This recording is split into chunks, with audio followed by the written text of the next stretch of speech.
성경 말씀 느헤미야 3장 1절부터 13절입니다. 그때 대제사장 엘리야십이 그의 형제 제사장들과 함께 일어나 양문을 건축하여 성벽하고 문짝을 달고 또 성벽을 건축하여 함메아 망대에서부터 하나넬 망대까지 성별하였고, 그 다음은 여리고 사람들이 건축하였고, 또 그 다음은 이므리의 아들 삽골이 건축하였으며, 어문은 하스나의 자손들이 건축하여 그 들보를 얹고 문짝을 달고 잠을 세워 빗장을 갖추었고, 그 다음은 학고스의 손자 우리아의 아들 무레못이 중수하였고, 그 다음은 무세 사벨의 손자 베레가의 아들 무술람이 중수하였고, 그 다음은 바하나의 아들 사독이 중수하였고, 그 다음은 느고와 사람들이 중수하였으나 그 귀족들은 그들의 주인들의 공사를 분담하지 아니하였으며, 옛문은 바세아의 아들 유야다와 부소디아의 아들 무술람이 중수하여 그 들보를 얹고 문짝을 달고 잠을 세워 빗장을 갖추었고, 그 다음은 기브온 사람 물라다와 메로노 사람 야돈이 강서쪽 총독의 관할 속에 기브온 사람들 및 미스바 사람들과 더불어 중수하였고, 그 다음은 금장색 할헤야의 아들 우시엘 등이 중수하였고, 그 다음은 향품 장사 하나냐 등이 중수하되, 그들이 예루살렘의 넓은 성벽까지 하였고, 그 다음은 예루살렘 지방의 절반을 다스리는 후르의 아들 르바야가 중수하였고, 그 다음은 하루니 맙의 아들 여다야가 자기 집과 마주대한 곳을 중수하였고, 그 다음은 하산니아의 아들 핫두스가 중수하였고, 하림의 아들 말기야와 바한모압의 아들 핫수비 한 부분과 화덕 망대를 중수하였고, 그 다음은 예루살렘 지방 절반을 다스린 할로헤스의 아들 살룸과 그의 딸들이 중수하였고, 골짜기 문은 한움과 산호와 주민이 중수하여 문을 세우며 문짝을 달고 잠을 세워 빗장을 갖추고, 또 분문까지 성벽 1000규빗을 중수하였고. 오늘 말씀 느헤미야 3장 1절부터 13절 말씀입니다. 오늘 말씀은 예루살렘 성벽 재건에 대한 이야기입니다. 이 성벽 재건에 보면서 예루살렘 성벽 재건 공사 진행 과정을 다루기에 앞서 성벽 재건 공사 공로자들의 주요 명단 그리고 공사 구역에 따라 기록하고 있습니다. 이렇게 저자가 성벽 재건 공사 과정과 재건 공사 공로자들의 명단을 먼저 언급한 것은 이스라엘 공동체의 온전한 회복을 위해서 헌신한 자들을 드러내 부각시키기 위한 것이다 라고 볼 수 있습니다. 한편 오늘 말씀에서 편지상 본절은 1절부터 13절 그리고 14절부터 32절 두 부분으로 3장을 나누어 보았습니다. 하지만 결국 주제는 하나고 그 내용에 대해서는 전체적으로 볼 수가 있습니다. 먼저 1절부터 5절은 양문에서부터 옛문 앞까지 성벽 재건 공사 공로자들의 주요 명단입니다. 이것은 성의 북쪽 지역에 해당하는 곳을 적들의 공격에 가장 취약한 지역입니다. 그만큼 이 지역의 성벽 공사는 힘들고 어려웠다. 그래서 이곳 성벽 공사는 대제사장 그리고 제사장 가문이 주도적으로 담당했는데, 이는 그 지역이 성전과 인접했기 때문일 것입니다. 6절부터 13절은 옛문에서부터 북문까지 이르기까지 성벽 재건 공사 공로자들 그 명단입니다. 이곳은 성의 서쪽 지역에 해당하는 것으로 금장색이나 향품 장사와 같은 다양한 계층의 사람들의 공사를 담당했다라는 것이 특징이고, 심지어 여인들까지 참여했다라고 이야기합니다. 14절부터 19절은 본문에서부터 군기곡 맞은편에 이르는 지역의 성벽을 재건하는 자들의 명단입니다. 이곳은 성의 남동쪽에 해당하는 지역으로 7구역 가운데 6구역을 예루살렘 거주자가 아닌 지방 방백이 책임을 맡았다라는 것이고, 또 20절부터 32절은 군기고가 위치한 성 모퉁이로부터 양문까지 이르는 지역의 성벽 중을 중수한 자들의 명단입니다. 이곳은 성의 동쪽에 해당하는 지역으로 가장 범위가 넓을 뿐만 아니라 느헤미야의 탐사에서도 확인된 바 있듯이 가장 파괴가 심한 지역이었습니다. 그런 이유 때문에 다른 지역에 비해서 많은 인원이 투입됐다라는 것을 볼 수 있고, 심지어 다른 지역을 담당했던 바룩, 무레롯, 하스두부와 사람들, 하나냐, 무슬람 등이 지원하기도 한 지역입니다.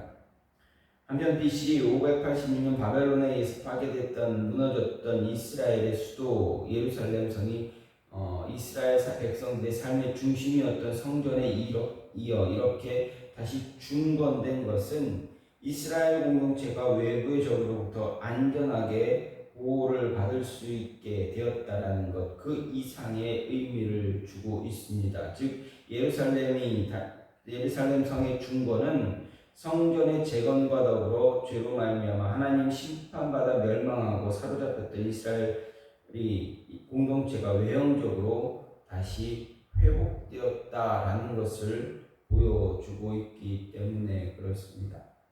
이런 모습에서 오늘 말씀을 보게 되면 하나님은 끝까지 충성해서 마무리하는 자를 원하신다, 찾으신다라는 것을 볼 수가 있습니다. 3절 말씀을 보면 하스나의 자손들이 어문을 건축해서 들보를 얹고 문짝을 달고 자물쇠와 빗장을 갖추었다 이야기합니다. 어문은 예루살렘 서북방에 위치한 있던 문으로 요단강과 갈릴리 바다에서 잡은 고기들을 이 문을 통해서 성 안으로 들어왔을 뿐만 아니라 이 문 가까이에 어문전이 있어서 붙여진 이름입니다. 하스나의 자손들이 이 문을 건축하면서 출입을 통제하는 기능을 완벽하게 할 수 있도록 필요한 모든 것을 갖추었습니다. 일단 문을 닫아 걸면 외부에서 들어올 수도 없도록 잠금 장치를 제대로 했다라는 이야기입니다. 이러한 시설이 갖춰지지 않으면 문은 어떻게 합니까? 제 기능을 다하기가 어렵게 됩니다. 이런 사실을 통해서 성도는 우리는 무슨 일을 하든 끝까지 충성해서 마무리를 잘 해야 한다라는 것을 깨닫게 됩니다. 무슨 일을 하든 모양만 갖추려고 해서는 안 됩니다. 내용이 중요합니다. 신앙생활이든 다른 일이든 모양은 갖춰졌는데 내용이 없거나 빈약하다면 어떻게 됩니까? 분명히 문제가 생기게 됩니다. 유대 종교를 대표하는 바리새인들과 서기관들에 대해서 예수님께서 회칠한 무덤이다라고 질타하셨습니다. 겉으로는 사람들에게 옳게 보이지만 안으로는 외식과 불법이 가득하다라는 것입니다. 외견상으로만 본다면 그들은 완벽하고 모든 것을 구비한 자들이었습니다. 신앙과 경건에서 하자가 전혀 발견되지 않았습니다. 하지만 그들의 내면은 어떻습니까? 온갖 더러운 것들로 채워져 있었기 때문에 그 중심을 아시는 예수님으로부터 책망을 피할 수가 없었습니다. 그렇습니다. 사람은 외모를 보나 하나님은 중심을 보시기 때문에 우리는 겉보다 속을 더 중요시해야 합니다. 겉을 꾸미기보다 속 사람의 변화가 중요하다라는 것입니다. 이것은 하나님의 일을 함에 있어서 마찬가지입니다. 열심히 있고 또 충성을 다하는 것처럼 보여도 알맹이가 없는 자들이 많이 있습니다. 그런 사람들이 참 많습니다. 어떤 사람은 요란하게 앞장서서 일만 벌여놓고 슬그머니 빠지기도 합니다. 시작은 하지만 마무리까지 가지 못하는 자들이 많습니다. 정작 희생이 요구되는 부분에서 발을 빼고 조금 천천히, 조금 늦게, 조금 쉬었다가 이런 말을 하면서 그 발을 뺀 그런 모습도 있습니다. 이런 모습을 경계해야 한다라는 것입니다. 우리가 경계해야 할 사람들 바로 이런 모습입니다. 예수님께서도 인정하지 않는 부분이 바로 이런 사람들입니다. 하나님은 각 사람의 행위를 보시고 이에 따라 보상하시기 때문에 이런 이들에게 돌아갈 것 책망밖에 없다라는 것입니다. 하나님이 찾으시는 사람 누구입니까? 끝까지 충성하는 자들입니다. 그래서 예수님은 계시록 2장 10절에서도 이렇게 이야기하십니다. 내가 죽도록 충성하라. 그리하면 내가 생명의 멸관을 내게 주리라. 끝까지 맡겨진 일을 잘 감당하는 자들, 그들에게 하나님께서는 면류관을 주신다라는 것입니다. 끝까지 자신에게 맡겨진 일을 잘 감당하는 자, 그들은 세상은 그들을 두려워하게 됩니다. 하나님의 일뿐만 아니라 세상적인 일을 맡겼을 때, 우리가 사회에서 일을 할 때, 우리가 일하는 직장, 사업터에서도 무언가를 준비하고 이루어 나갈 때 끝까지 하는 사람이 성공하게 됩니다. 그래서 누군가는 이야기합니다.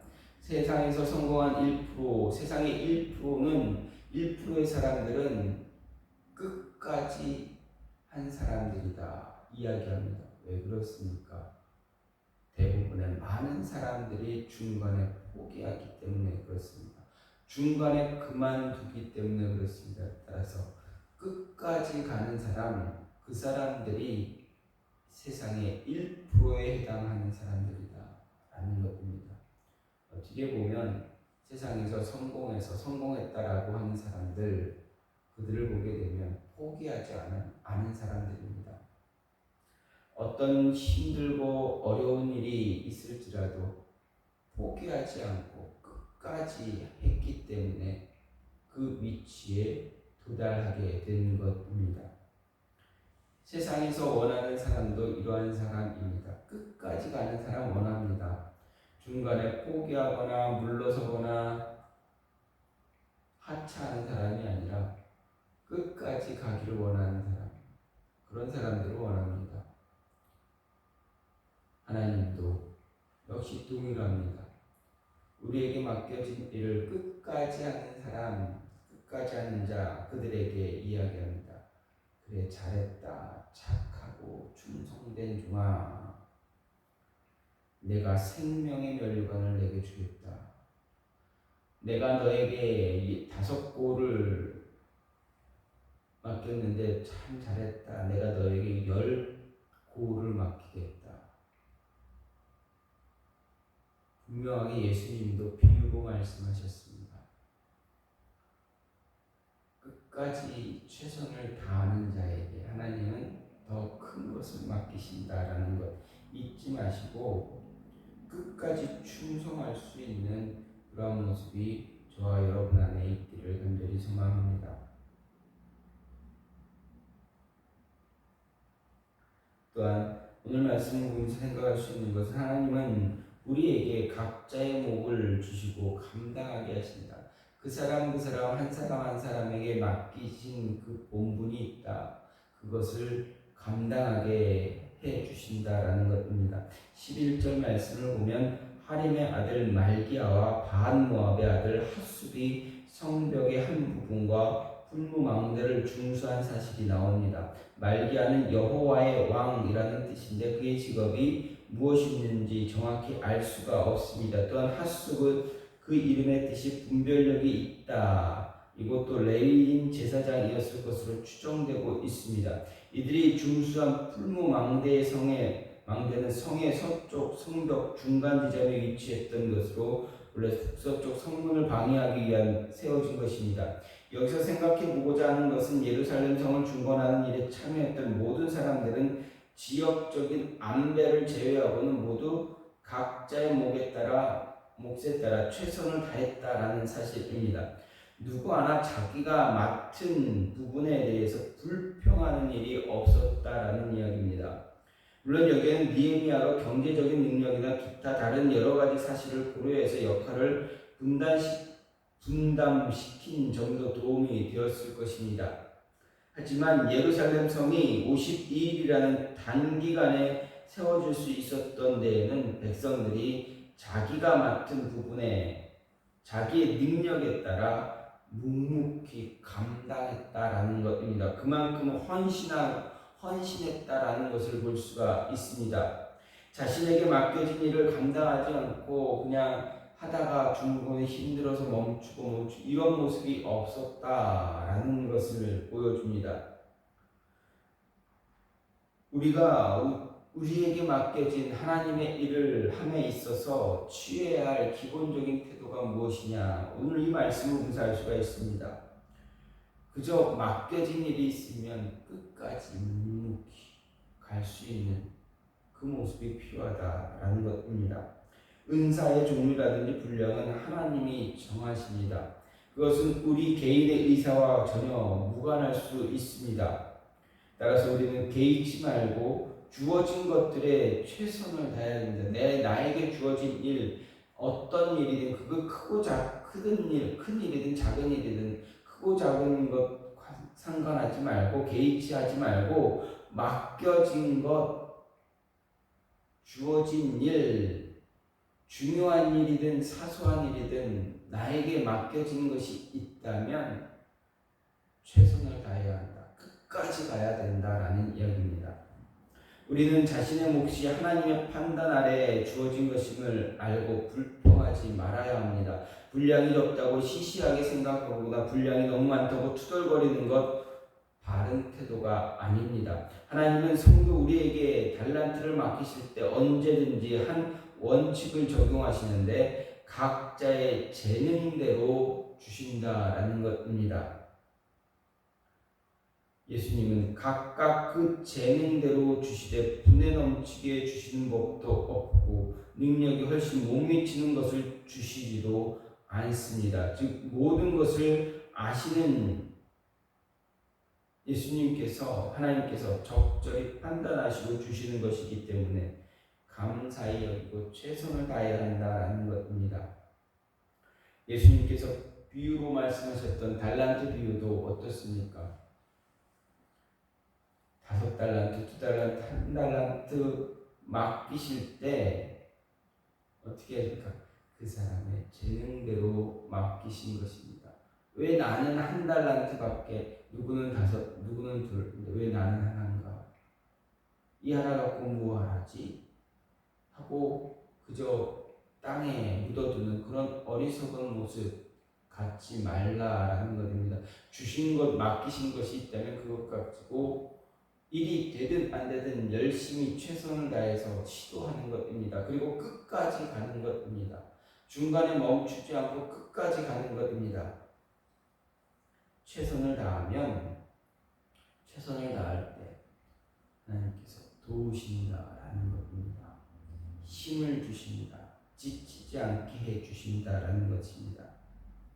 사도 바울은 언제든지 자기에게 직분을 맡기신 한 하나님께 감사하는 마음으로 자신의 몫을 감당함으로써 많은 열매를 거둘 수가 있었습니다. 그래서 디모데전서 1장 12절에서 나를 능하게 하신 그리스도 예수 우리 주께 내가 감사함은 나를 충성되이 여겨 내게 직분을 맡기셨다라고 고백했습니다. 우리도 이러한 모습이 있어야 하겠습니다. 저와 여러분에게도 이런 모습이 분명히 필요합니다. 하나님께서 맡기신 우리 한 사람 한 사람의 각자의 몫을 충실히 감당함으로 인해서 하나님 나라, 하나님의 뜻을 이루어 가는데 잘 감당할 수 있는, 크게 기여할 수 있는 그런 모습이 있기를 간절히 소망합니다. 분명 우리에게 감당할 수 있는 그 몫을 주셨습니다.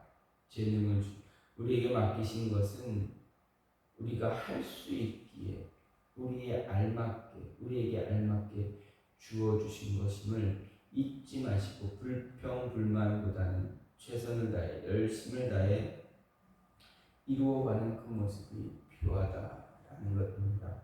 오늘 말씀을 통해서 분명하게 알 수 있는 것은 하나님은 우리의 분량을 아십니다. 그래서 그 분량에 맞게끔 주의 일을 맡기신다라는 것입니다. 그렇기 때문에 어떻게 됩니까? 우리는 끝까지 맡겨진 일에 충성을 다해야 한다. 끝까지 가는 자에게 하나님은 더 큰 은혜를 허락하신다는 것 잊지 마시고 끝까지 갈 수 있는, 그리고 맡겨진 분량 잘 감당할 수 있는 저와 여러분이 되기를 간절히 소망합니다. 이 시간 같이 기도하기로 원하는 것은 하나님, 우리에게 맡겨진 일에